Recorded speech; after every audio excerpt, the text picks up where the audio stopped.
Hi guys, today I will explain about how to check pending payments on Shopify. This process is simple and easy. The first thing is move forward to your Shopify store. And once you are on that, take a look on the left side, you will see multiple options. From these, you have to tap on the option settings.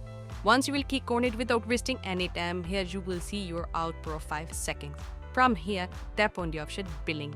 Once you will click on the option billing, here you will see your all billing circle. And if I scroll down here, you can see past bills.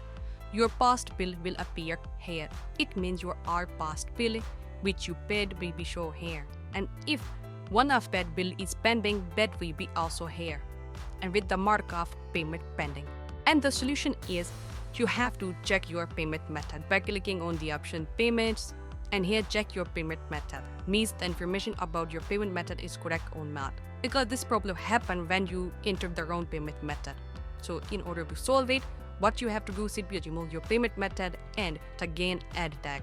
But if you're facing that problem again, then tap on this profile icon which is on the right top and click on the option help center. Then you'll be redirected to the help center like me.